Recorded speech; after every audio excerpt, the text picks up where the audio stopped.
नमस्कार. Diabetic wound म्हणजेच मधुमेही रुग्णांना ज्या पायाला जखमा होतात, तर ह्या जखमा बरेच महिने बऱ्या न झाल्यामुळे बऱ्याच लोकांना आपला पाय किंवा अंगठा किंवा अगदी पूर्णपणे तो अवयव काढून टाकावा लागतो. अशा जखमा आयुर्वेदामध्ये पूर्णपणे बरं होण्याकरता त्याचे अतिशय चांगले असे उपचार आहेत. मी डॉक्टर सागर कड, आयुर्वेदोपचारकर्मतज्ञ, राहुरी, जिल्हा अहमदनगर इथून हा व्हिडिओ प्रसारित करत आहे. साधारणतः मधुमेह झाल्यानंतर जी आपल्या पायाला जखम होते ती भरत नाही. याचं कारण काय की ज्या लोकांना मधुमेह असतो अशा लोकांच्या रक्तामध्ये अतिरिक्त कफ असतो. अतिरिक्त कफ म्हणजे काय की शरीरामध्ये ज्यावेळेस अपचन होतं आणि हे अपचन आपल्या रक्तामध्ये गेलं आणि प्रामुख्याने ह्या अपचनातून तयार झालेला जो कफ आहे जेव्हा रक्तात जातो तेव्हा तो कफ त्या रक्तामध्ये गेल्यामुळे जखमेमध्ये तो सतत पाणी सोडतो आणि ही जखम पायाला असल्यामुळे सतत मातीचा संपर्क किंवा जी जमिनीवरची धूळ घाण असते त्याच्यामुळे ती जखम भरत नाही. आणि म्हणून ह्या रक्तामधला जर कफ कमी केला आणि ह्या जखमेला जर योग्य आयुर्वेदिक उपचार केले तर निश्चितच आपण ह्या जखमांना पूर्णपणे बरं करू शकतो.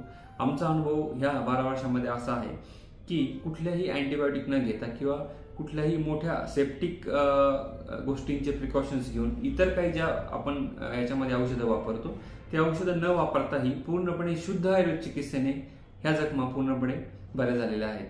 तर आपण बघितलेलं आहे की डायबेटिक फूट किंवा मधुमेह रोगांची झालेली जखम साधारणतः याचे चिकित्सेचे टप्पे काय असू शकतात. तर प्रामुख्याने आपल्याला आपल्या आहारावर नियंत्रण ठेवायचं आहे. म्हणजे काय की जेवणामध्ये अतिशय खारट ज्या गोष्टी आहेत किंवा मीठ खाणं हे पूर्णपणे थांबवायचं आहे.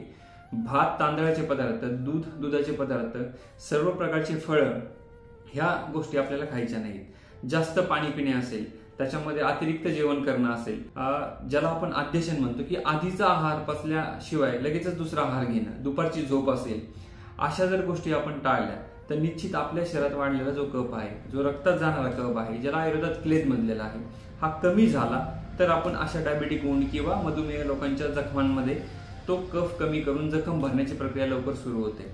याच्यामध्ये आयुर्वेद चिकित्सेमध्ये आपण काय काय करतो तर साधारणतः औषधी काढ्याने ही जखम धुतली जाते.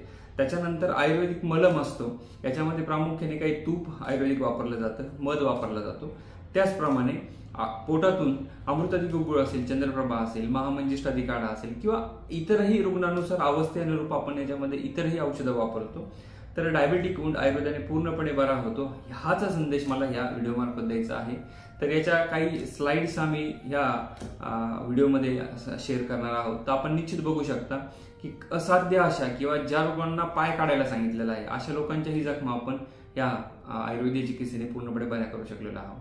तर व्हिडिओ नक्की तुम्हाला आवडलेला असेल तर व्हिडिओला लाईक करा, जास्तीत जास्त लोकांना शेअर करा आणि चॅनलला सबस्क्राईब करायला विसरू नका. धन्यवाद.